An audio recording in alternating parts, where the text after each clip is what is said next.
Bonjour frères et sœurs et bonjour à tous ceux qui nous écoutent sur leurs écrans. Je m'appelle Alice et je suis membre de l'Église des Nations de Gatineau. Aujourd'hui, c'est la fête de la Saint-Valentin. Bonne fête de la Saint-Valentin à vous tous qui nous écoutez en ce moment. Personnellement, je considère la fête de la Saint-Valentin comme la célébration de l'amour. Oui, on va me dire que c'est une fête commerciale, mais au-delà de l'aspect commercial, je trouve que s'arrêter pour célébrer l'amour, c'est beau, c'est merveilleux. Alors, bonne fête de la Saint-Valentin. Si vous avez un amoureux, je vous dis bonne fête de la Saint-Valentin. Si vous n'en avez pas, bonne fête de la Saint-Valentin. Pourquoi? Parce que Dieu vous aime, votre famille vous aime, vos amis vous aiment, vos frères en Christ vous aiment, vous êtes aimés. C'est un mensonge de croire qu'il n'y a personne qui nous aime, qu'on peut mourir et disparaître sans que cela fasse la peine à personne, que notre vie ne compte pas. C'est un mensonge de notre adversaire, le diable. Alors je vais vous dire ce matin, Dieu vous aime. Vous êtes totalement, profondément, sincèrement aimé par Dieu qui vous a créé. Et alors, comme lors de la Saint-Valentin, on s'envoie des cadeaux, on s'envoie des fleurs, des cartes. Alors, j'ai une carte spéciale pour vous de la part de Dieu. Donc, voici la carte de la Saint-Valentin que Dieu envoie à chacun de ses enfants, à chacun de ses enfants qu'il aime. Alors, je vais donc lire la carte. On va lire qu'est-ce qui est écrit sur la carte. Alors, Dieu dit, « Mon enfant bien-aimé, je te connaissais avant même de t'avoir formé dans le ventre de ta mère. Je t'avais mis à part pour me servir avant même que tu sois né. Je t'aime depuis toujours et pour toujours. C'est pourquoi je reste profondément attachée à toi. Les montagnes peuvent bouger, les collines peuvent changer de place, mais l'amour que j'ai pour toi ne changera jamais. L'alliance que j'ai établie avec toi pour te rendre heureuse ne bougera jamais. C'est moi le Seigneur qui te dit cela dans ma tendresse. Est-ce qu'une femme oublie le bébé qu'elle allait? Est-ce qu'elle cesse de montrer sa tendresse à l'enfant qu'elle a porté? Même si elle oubliait, moi je ne t'oublierai jamais. Vois, j'ai écrit ton nom sur la paume de mes mains. Je t'aime. On va refaire le même exercice et on va personnaliser la carte maintenant. À la place de mon enfant, chacun va mettre son nom parce que Dieu est personnel. Dieu s'adresse à chacun de nous individuellement. Alors ce matin, si je personnalise la carte, donc vous allez mettre votre prénom à la place de mon enfant. Alors voici ce que ça donne dans mon cas. Alice, ma fille bien-aimée, je te connaissais avant même de t'avoir formé dans le ventre de ta mère. Je t'avais mise à part pour me servir avant même que tu sois né. Je t'aime depuis toujours et pour toujours. C'est pourquoi je reste profondément attachée à toi. Les montagnes peuvent bouger, les collines peuvent changer de place, mais l'amour que j'ai pour toi ne changera jamais. L'alliance que j'ai établie avec toi pour te rendre heureuse ne bougera jamais. C'est moi le Seigneur qui te dit cela dans ma tendresse. Est-ce qu'une femme oublie le bébé qu'elle allait? Est-ce qu'elle cesse de montrer sa tendresse à l'enfant qu'elle a porté? Même si elle l'oubliait, moi, Alice, je ne t'oublierai jamais. Vois, j'ai écrit ton nom, Alice, sur la paume de mes mains. Je t'aime. Waouh! N'est-ce pas merveilleux? Qui a dit que la Bible était plate? Non. Et tous ces versets-là sont tirés de la Bible. Je ne sais pas s'il y a des gens qui peuvent faire des poèmes d'amour aussi beaux. La Bible est un hymne d'amour. L'amour que Dieu a envers nous, chacun de nous qui l'a créé. Alors, vous pouvez remplacer vos noms et vous allez voir que, oui, Dieu vous aime profondément, totalement et sincèrement. Et Dieu nous a donné la preuve de cet amour. Parce que dans la Bible dit, n'aimez pas seulement en parole. Pour Dieu, l'amour ne se limite pas aux paroles. L'amour se concrétise par des actes. Et la plus grande preuve d'amour que Dieu nous a donnée, c'est Jésus-Christ. Il est dit dans Jean 3,16, car Dieu a tant aimé le monde qu'il a donné son Fils unique, afin que quiconque croit en lui ne périsse pas, mais qu'il ait l'amour et l'éternel. afin que quiconque croit en lui ne périsse point, mais qu'il soit sauvé. L'amour se traduit en acte. À notre tour aussi, Dieu nous dit, voici le premier et le plus important des commandements. Tu aimeras le Seigneur ton Dieu de tout ton cœur, de toute ton âme, de toute ta force et de toute ta pensée, et ton prochain comme toi-même. Deux choses qui ressortent de ce verset. Aimer le Seigneur de tout son cœur, de toute son âme, de toute sa force, et aimer le prochain comme soi-même. Donc, c'est la croix. J'ai demandé à ma fille de me faire une croix. On a une croix ici. La croix est verticale et horizontale. Verticale, c'est l'amour que j'ai envers Dieu, l'amour envers Dieu. Et horizontal, l'amour avec les autres. L'un ne va pas sans l'autre. Tu ne peux pas aimer Dieu, ne pas aimer les frères et ne pas aimer les gens sans aimer Dieu. Tout ça va ensemble. Donc, c'est la croix. Dans la première partie, je vais aborder la partie verticale de la croix. L'amour de Dieu, l'amour que j'ai pour Dieu. Donc, Dieu nous demande de l'aimer. Et comment nous savons que nous aimons Dieu? Étant donné que l'amour se traduit par les actes qui disent « je t'aime », quels sont les actes que je peux poser qui disent à Dieu « je t'aime » ? Et Jésus nous donne la réponse dans Jean 14, 15. Il va dire « si vous m'aimez, vous obéirez à mes commandements ». Le semeur dit « si vous m'aimez, vous suivrez mes enseignements ». Et dans le verset 21, toujours de Jean 14, il va dire « si quelqu'un connaît mes commandements et leur obéit, il m'aime vraiment ». Et dans la version semeur, c'est écrit « celui qui m'aime vraiment, c'est celui qui retient mes commandements et les applique ». En d'autres termes, quand je dis « Seigneur, je t'aime », Père ou Père, je t'aime, Dieu dit « ok », il regarde ma vie. Est-ce qu'elle connaît ce que j'ai enseigné? Est-ce qu'elle retient ce que j'ai enseigné? Est-ce qu'elle applique ce que j'ai enseigné?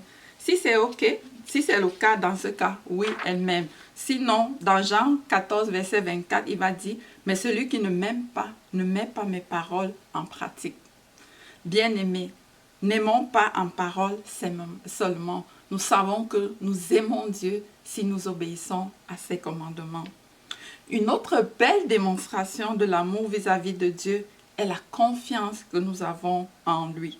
Dans Hébreux 11, verset 6, il est écrit « Or, sans la foi, il est impossible de lui être agréable, car celui qui s'approche de Dieu doit croire qu'il existe et qu'il est le rémunérable et qu'il récompense celui qui le cherche. » J'ai une petite histoire pour illustrer comment la confiance envers Dieu peut se manifester. Je vais vous lire l'histoire de la poule. C'est tiré du livre Il m'aime de Wayne Jacobson. Donc, à la page 123, je vais vous lire l'histoire et ensuite, je vais faire le lien avec la confiance. L'histoire va comme suit. Le feu de forêt, la poule, l'histoire c'est la poule et ses poussins. Le feu de forêt était maîtrisé et les pompiers s'assuraient que tous les points chauds étaient contrôlés. Alors qu'ils avançaient dans le paysage noirci, entre les fumerolles qui s'élevaient encore de la terre, une grosse tache attira l'attention de l'un d'eux. Alors qu'il s'approchait, il remarqua qu'il s'agissait en fait des restes brûlés d'un gros oiseau. Les oiseaux étaient les premiers à fuir un incendie. Il se demanda pourquoi celui-ci n'avait pas fui. Était-il blessé ou malade? Arrivé près de la carcasse, il la poussa hors du chemin avec sa botte. C'est alors qu'il fut surpris par une activité fébrile. 4 petits oisillons coururent dans tous les sens parmi les cendres, puis s'enfuirent le long de la pente. Le volume du corps de la mère les avait protégés des flammes. Et bien que la chaleur les tue, ces petits furent épargnés. Face aux flammes, elle était restée avec ses petits. Elle était leur seul espoir de salut. Et au risque de sa vie, elle les avait réunis sous ses ailes et couverts de son propre corps. Même quand la douleur atteignit son paroxysme, alors qu'elle aurait pu facilement s'envoler et recommencer une autre nichée, elle est restée au milieu des flammes. Sa carcasse calcinée et ses petits vivants racontent eux-mêmes l'histoire. Elle s'est sacrifiée pour les sauver. Elle illustre aussi une autre histoire presque incompréhensible celle-là. Dans cette histoire, c'est le Créateur du ciel et de la terre qui a fait exactement la même chose pour sauver de la destruction ses enfants égarés. Bien-aimés, c'est quoi le lien entre cette histoire et la confiance qu'on peut témoigner, que la confiance vis-à-vis de Dieu? Une poule, on sait, ne nourrit pas ses petits, ni ne les baise pour les endormir. Mais quand un prédateur s'approche ou que le poulailler prend feu, elle essaye de les rassembler sous ses ailes, en les cachant sous elle. Elle les met à l'abri sous son corps, risquant sa propre vie pour qu'ils soient en sécurité. Les poussins ne courent pas tous vers leur mère en cas de danger. Ceux qui sont paralysés par la peur ou qui essaient de trouver un moyen de se sauver se font dévorer. Elle ne peut pas courir pour les prendre séparément. Ils doivent venir à elle. Les poussins n'ont pas besoin de gagner le droit d'être à l'abri. Ils n'ont qu'à courir sous les ailes de leur mère et la laisser les couvrir. Ceux qui l'ont fait ont été sauvés. Les autres ont été dévorés par les flammes. Peu importe qu'ils aient eu une meilleure idée ou qu'ils aient pensé qu'ils pourraient fuir, tout ce qui comptait était leur volonté à faire confiance à l'appel de leur mère. Bien-aimé, avoir confiance à l'amour du Père pour toi signifie simplement que chaque jour, dans chaque circonstance, tu peux te reposer dans l'assurance que Dieu te connaît, il prend soin de toi mieux que tu ne peux le faire toi-même et qu'il est capable de faire en sorte que sa gloire soit reflétée en toi. Donc, comme dans l'histoire de la poule, les poules doivent avoir la certitude que leur mère les aime. En cas de danger, ils peuvent aller secourir, ils peuvent aller s'abriter sous ses ailes. C'est la même chose. Si nous aimons Dieu, nous devons avoir confiance en lui. Dans chaque circonstance, à chaque moment de notre vie, nous pouvons faire confiance en lui. L'amour que nous démontrons à Dieu se manifeste aussi par la confiance que j'ai en lui. J'aime mon mari et j'ai confiance en mon mari. Et c'est la même chose pour nous. On peut démontrer cette confiance-là en Dieu chaque jour dans les circonstances de la vie.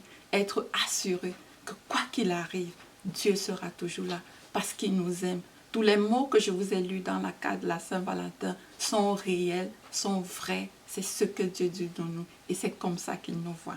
Amen. On va passer maintenant à la deuxième partie de la croix.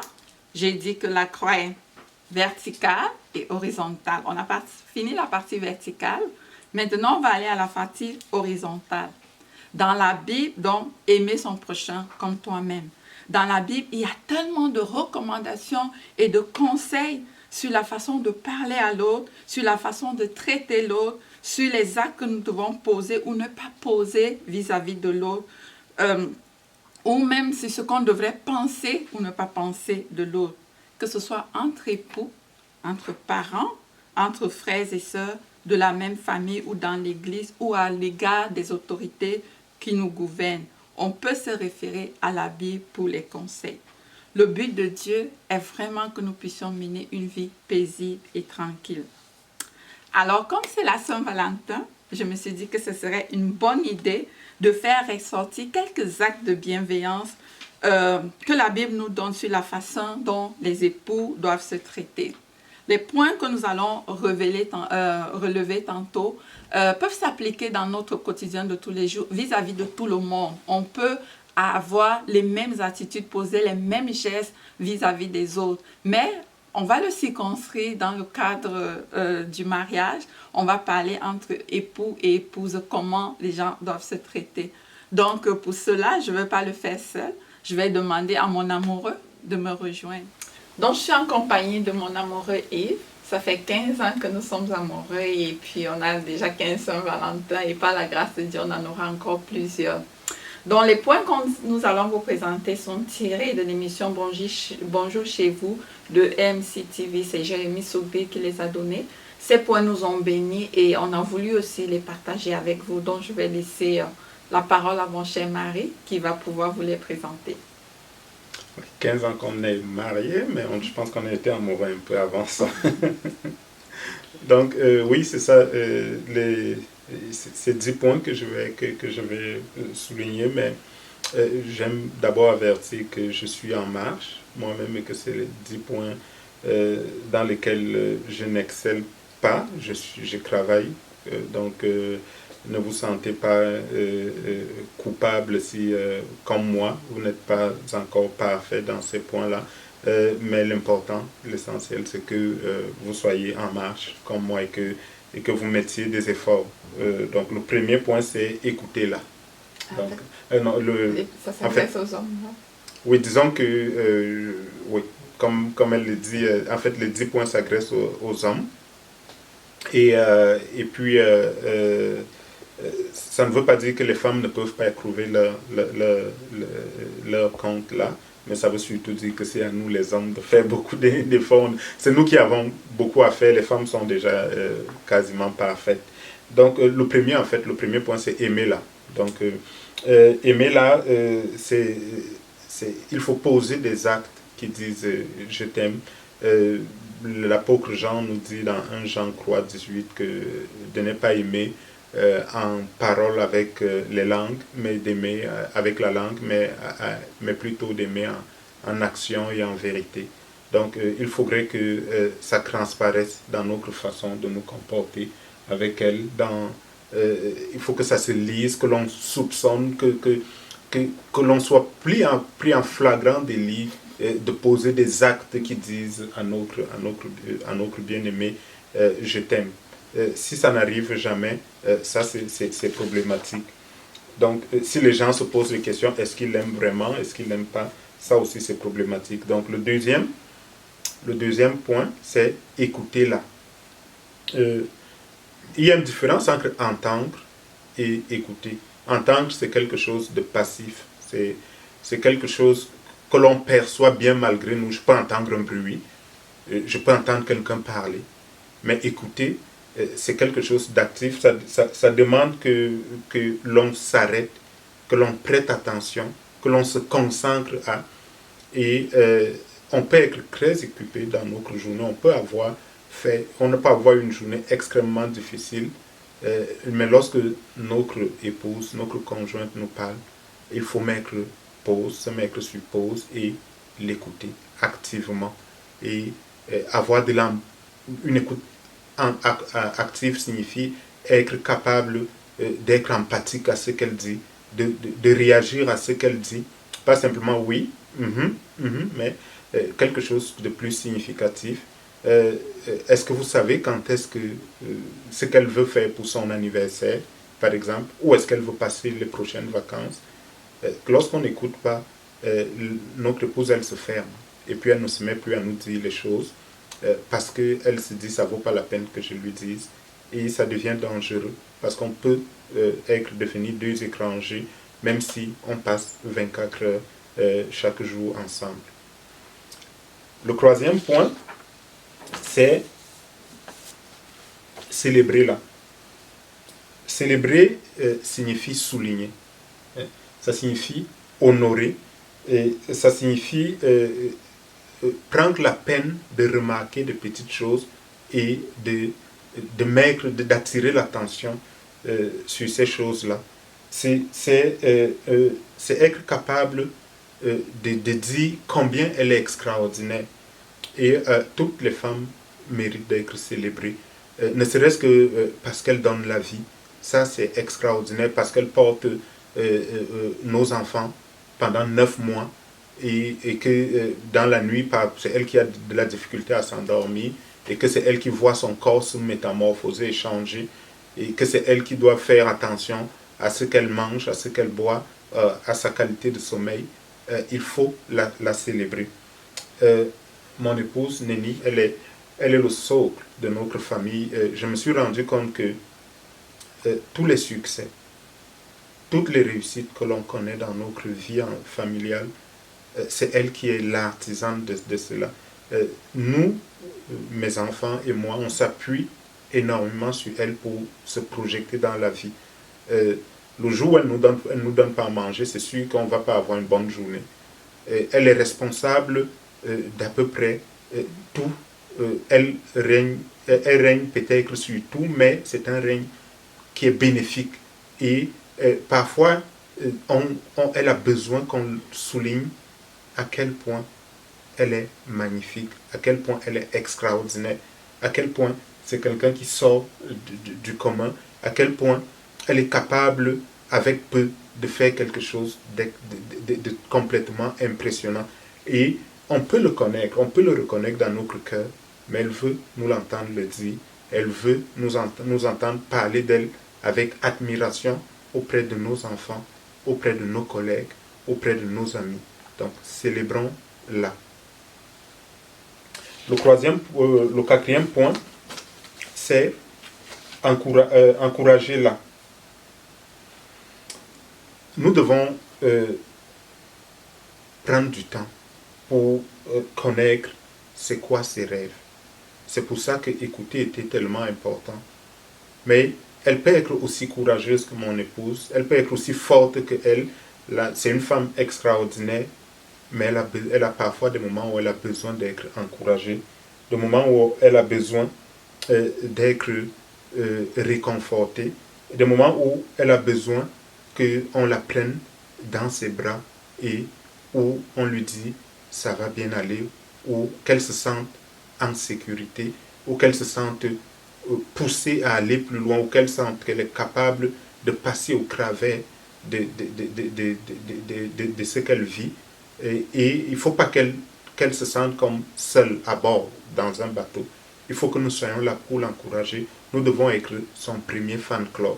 Nous devons être ceux qui disent oui, tu peux y arriver. Oui, on croit en toi. Oui, j'ai profondément confiance que tu vas t'en sortir. Les femmes le font naturellement. Mais pour nous, les hommes, c'est une autre chose. Et il faudrait qu'on sache, par exemple, quels sont ses rêves qu'elle a toujours eus, l'encourager, la pousser pour qu'elle soit capable d'atteindre ces rêves-là.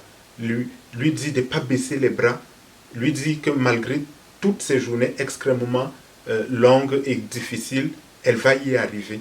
Lui dire qu'un échec n'est qu'une bataille qui est perdue, mais que la guerre, elle peut la gagner et qu'elle va la gagner. Donc, encourageons-la. Le cinquième point, c'est respecter-la. Respecter signifie honorer, signifie traiter avec égard et avoir de la considération. Quelles sont les paroles qu'on dit à notre épouse devant les enfants? Quelles sont les paroles qu'on dit devant les amis? Comment on lui parle? Lorsque on a du mépris pour notre épouse, c'est comme allumer un incendie dans sa propre maison. Oui, on n'aura peut-être pas l'impression que tout est en train de cramer, mais c'est comme un feu qui court dans les murs. C'est comme s'aimer des livrets dans son jardin. Parce que ça va pousser et ça va devenir extrêmement difficile et on va un jour se réveiller en disant il m'est impossible de vivre dans cette maison. Elle a complètement tout détruit, mais c'est nous qui sommes les pyromanes, c'est nous qui sommes ceux qui avons parti ce feu-là, c'est nous qui sommes ceux qui avons sémé cet ivraie-là. Il faudrait que nos paroles soient des paroles honorables, des paroles pleines de considération, des paroles qui lui disent « tu es extraordinaire » et quand même un enfant parle à notre épouse, nous devons être capables d'attirer son attention sur le fait que le ton avec lequel il lui parle est peut-être mal placé. Ou alors, s'il faut qu'il s'excuse, qu'il le fasse là sur le champ. Et si nous-mêmes on demande pardon à notre épouse quand on s'est trompé, ça va donner une idée aux enfants. Et les enfants vont aussi avoir tout de suite le réflexe de respecter notre épouse. Le sixième point, c'est réconforter-la. En tant qu'homme, en tant que mari, en tant qu'époux, souvent on est le capitaine du bateau. Mais imaginez un roi qui a peur. ça va se transmettre à l'ensemble de la population. Un capitaine qui est en panique, ça va avoir de sérieux problèmes pour tout l'équipage. Il faudrait d'abord qu'on deal nous-mêmes, qu'on crève notre peur, qu'on aille devant le Seigneur pour cela, et que le Seigneur nous donne les paroles pleines d'encouragement et de réconfort pour notre épouse. Elle a besoin d'être réconfortée. Elle a besoin que dans notre voix, elle se sente en paix, dans la tranquillité, et que notre attitude avec elle transpire le repos. Et elle a besoin, comme je l'ai dit tantôt, de poser des actes. La mienne parle, donc souvent quand elle veut être prise dans les bras, elle te dit que chérie, je veux un peu plus d'attention. Et ça me ramène à l'ordre. Mais elle n'a pas toujours à le faire. Il faudrait que nous-mêmes, instantanément, que l'on sache quand est-ce qu'il faut la prendre dans les bras. Il ne faut pas attendre d'être dans le lit pour cela. Quelques fois par jour, l'enlacer simplement, passer notre main sur ses cheveux et sur sa tête, ça la réconforte, ça l'encourage et ça lui donne d'être épanouie. Et quand une femme est épanouie, elle est rayonnante, elle est radieuse, notre quotidien n'en est plus que merveilleux, magnifique. Le 7e point qu'ils ont apporté dans l'émission, c'est aider-la. Aider-la, c'est l'assister dans tous les domaines de sa vie. Voyez-vous, je lisais hier au sujet des diamants et du diamant brut, et puis je constatais, les spécialistes disaient qu'un diamant brut, parfois, si on le vend dans cet état-là, il ne peut coûter que quelques dollars. Alors que lorsqu'on l'a travaillé, il coûte des millions. Il coûte des milliers de dollars et parfois des millions. Et on peut dire, oh, notre épouse, mon épouse, elle est paresseuse, ou elle est ceci, ou elle est cela. Mais la réalité, c'est qu'elle ne peut pas être plus bas que ce que nous faisons d'elle. Nous devons l'aider. Nous ne devons pas lui laisser toute la tâche. Nous ne devons pas lui laisser prendre toute la responsabilité. Nous devons être à ses côtés. Et nous devons être également ceux qui l'aident à passer elle-même à l'étape supérieure. Nous devons être le pont qui lui permet de gravir, de sauter à travers la vallée. Nous devons être la courte échelle qui lui permet de monter, de passer de l'autre côté. Nous devons être ce qui lui permet d'avancer, le vent qui la pousse pour qu'elle soit cette femme extraordinaire qu'elle est. Et ça ne dépend que de nous. Aidons-la. Le 8e point, c'est soyez-lui reconnaissant. C'est des gestes peut-être simples, c'est des mots que l'on pense que c'est évident, mais c'est précieux. Sachons dire merci. Merci chérie pour le dîner. C'était magnifique. Merci chérie d'être Merci chérie d'être aussi belle. Merci chérie d'être à l'écoute. Merci de prendre soin des enfants. Merci parce que je peux manger quand j'ai faim. Merci parce que tu penses à des choses auxquelles je n'avais même pas songé. Et il faudrait que les enfants nous voient le dire ou qu'ils le fassent aussi. C'est important d'être reconnaissant. C'est important de montrer de la gratitude et de l'exprimer envers son épouse. Le 9e point, c'est offrez-lui. C'est la partie que j'aime. C'est important parce que tous on pense, quand on dit offrez-lui, on pense tout de suite à l'anniversaire, à sa fête. Mais ayons le cœur du Père. Le Seigneur n'attend pas seulement notre fête pour nous faire des cadeaux, mais prenons le temps de souligner des événements qu'elle-même n'a pas eu à l'esprit. Venons avec des cadeaux surprises. j'ai beaucoup à apprendre là-dedans. Mais je vous le dis, chaque fois que tu le fais, tu vas te rendre compte qu'elle devient, c'est comme une fleur qui s'ouvre. Et, et tu lui permets de s'épanouir. Et c'est ce que notre Dieu fait pour nous. Nous aimerions que le Seigneur nous fasse des surprises. Faisons des surprises également à notre épouse, à notre conjoint, à notre bien-aimé. Et on était très bon là-dedans au moment des fiançailles. Et après le mariage, souvent ça disparaît. Ça n'a pas lieu de disparaître. Il faut continuer dans cette lancée-là. À nous les cadeaux, mesdames. Le dernier point, donc je terminerai par ce dernier point-là, c'est offrez-vous.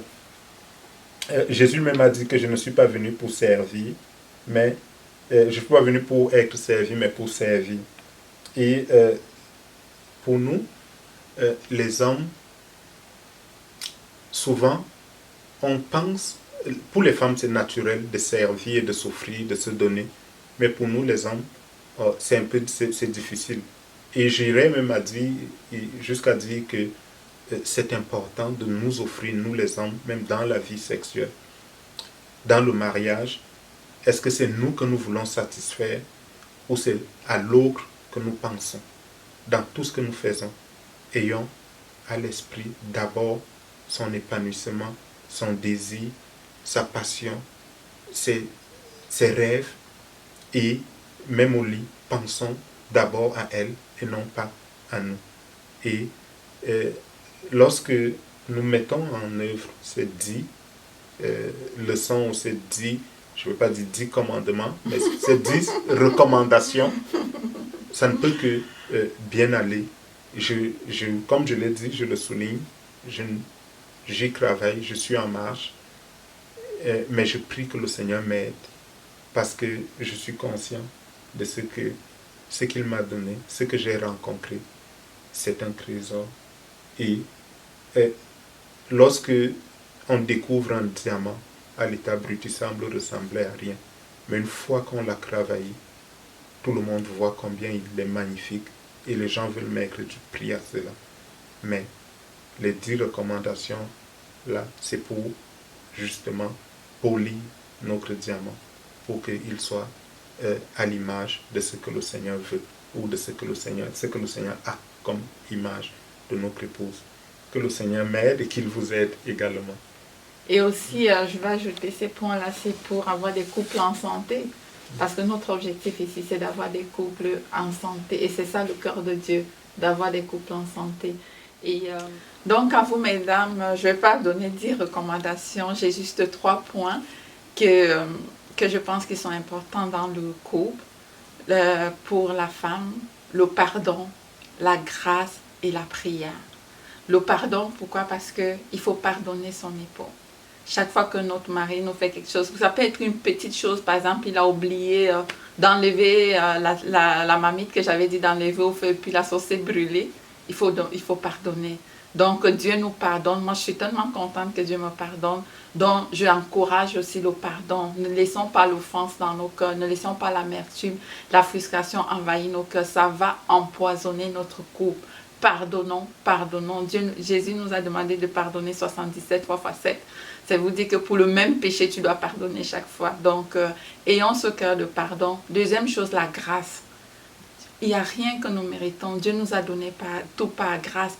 Et moi, je suis bien contente de bénéficier de la grâce de Dieu. La grâce, c'est quelque chose que tu ne mérites pas, mais que Dieu te le donne. Et donc, c'est la même chose dans le couple. Soyons gracieux avec notre mari. Il ne mérite pas ceci, mais faisons-le par grâce. Nous sommes contents de bénéficier de la grâce de Dieu. Offrons la même grâce à notre mari. Soyons gracieuses envers notre mari. La dernière chose que je vais appuyer, c'est la prière. Prions pour notre mari. Je dis souvent à mes amis, je suis l'équipe d'intercession de mon mari. Je suis son équipe d'intercession. Donc, c'est les 3 points que je trouve, mesdames, qui sont importants. En plus de tout ce qu'il a mentionné, que nous aussi, on peut appliquer à notre mari. Donc, ces 3 points sur la grâce, le pardon et la prière pour notre mari. Donc, c'est ça. On va maintenant, je pense qu'on achève ici. Et on va prendre ce temps pour prier. On va prier pour les couples. Moi, je vais prier pour les femmes et lui également, il va prier pour vous. Notre désir, c'est vraiment, le cœur de Dieu, c'est d'avoir des couples en santé. Oui, donc je vais commencer. Seigneur, je commence par prier pour les personnes seules. Elles sont en relation avec toi et elles ont besoin de sentir ton amour, de sentir ta main dans leur vie, de sentir ton réconfort, ton bras réconfortant et de sentir que tu es avec elles et que tu marches avec elles. Et si elles veulent se marier, de savoir de réaliser que tu es là et d'être convaincu que tu marches avec elles dans ce chemin-là. Et si elles ne veulent pas se marier, de savoir que tu es là et que tu seras toujours là et que tu seras leur amour pour la vie, Seigneur. Et je prie en fait afin que tu les bénisses, Seigneur. Bénis les hommes seuls de notre Église, bénis les femmes seules aussi. Mais je vais te prier maintenant aussi, Seigneur, pour les hommes mariés. Ils sont en marche comme moi, Seigneur. Ils ne sont pas parfaits comme moi, Seigneur. Et comme tu l'avais dit pour Pierre, lorsque tu seras affermi, fortifié, lorsque tu seras établi, fortifie tes frères, affermis tes frères. Je prie, Seigneur, que le Saint-Esprit nous soit envoyé pour nous affermir dans cette foi. Seigneur, pour qu'on crête notre épouse avec amour. Seigneur, qu'on l'écoute. Seigneur, qu'on la célèbre, qu'on la considère, Seigneur. Qu'on soit là pour l'aider, qu'on soit là pour la réconforter, Seigneur. Qu'on soit là également, Seigneur, pour la célébrer. Qu'on soit là, Père, pour lui montrer, nous offrir à elle, lui offrir des cadeaux. Seigneur, qu'on ait ton cœur vis-à-vis d'elle. Tu sais combien, Seigneur, on a encore des efforts à faire, mais Seigneur, combien on a du chemin à parcourir. Sois à nos côtés. Et bénis-nous, Seigneur, pour qu'on soit les bâtisseurs de foyers, pleins d'amour, pleins de vie, où on est pleinement épanoui. Au nom de Jésus. Amen. Amen. Seigneur, je te prie pour toutes nos sœurs qui sont pas mariées. Je prie que tu les bénisses et que tu apportes dans leur vie, tu amènes dans leur vie l'homme que tu as prévu pour elles, Seigneur. Merci parce que nous avons confiance en ton amour, à ta bonté et ta fidélité. Je vais également, Seigneur, te prier pour toutes les femmes mariées. Je prie que tu bénisses leur couple, Seigneur. Donne-nous, Seigneur, d'être des femmes qui donnent de la grâce, des femmes qui pardonnent et des femmes qui prient pour leur mari, qui prient pour leur foyer. Je prie, Seigneur, que tu nous bénisses. Merci, Seigneur, de nous aider à être les femmes selon ton cœur. Oui, Seigneur, fais de nous des femmes selon ton cœur et bénis-nous, Seigneur. Je prie pour ta bénédiction sur tous les couples. Je prie que tous les couples qui sont en santé, Seigneur, que tu les bénisses et que ça aille de progrès en progrès. Et je prie pour ceux qui ont les difficultés. Je prie pour ta grâce. Je prie pour ton pardon. Je prie, Seigneur, que par ta grâce, Seigneur, que la paix, les couples, la restauration vienne, le pardon soit relâché et que le couple soit de nouveau heureux et épanoui. Seigneur, nous te bénissons pour les familles en santé. Nous prions que dans notre église et pour tous ceux qui vont nous écouter, Seigneur, qu'il y ait des familles en santé comme tu l'as désiré. Au nom de Jésus, nous t'avons ainsi prié. Amen. Maintenant, si toi qui nous écoutes, tu nous as écoutés ce matin, et puis tu es d'accord avec ce qu'on a dit, mais tu dis, j'aimerais aussi avoir une relation avec Jésus. Donc, comme on l'a dit ce matin avec la carte, Dieu t'aime, Dieu nous aime, Dieu aime chacun de nous, et il a envoyé son Fils Jésus-Christ mourir sur la croix. Jésus-Christ est la preuve de son amour. Et la façon de dire à Dieu je t'aime, c'est de recevoir Jésus-Christ comme son Seigneur et Sauveur. Donc tu peux demander pardon à Dieu. Seigneur, je te demande pardon et je fais le choix de te donner ma vie. Je veux me confier en toi. Jésus, viens dans ma vie, deviens le Seigneur et le Sauveur de ma vie. Et c'est ce que Jésus-Christ veut faire. Alors si tu veux faire cette prière, que tu veux t'engager, que tu dis, moi je veux connaître Jésus, moi je veux avoir une relation avec Jésus, alors tu peux faire cette prière avec moi. Seigneur Jésus, je reconnais ce matin que je suis un pécheur, que je n'ai pas toujours marché selon tes voies, et je te demande pardon. Ce matin, j'ai entendu le message et je veux te connaître. Alors me voici, je te donne mon cœur, je te donne ma vie. Viens Jésus, règne dans ma vie, viens prendre la place dans mon cœur. Je veux te suivre. Aide-moi à marcher selon tes voies. Au nom de Jésus, Amen. Amen.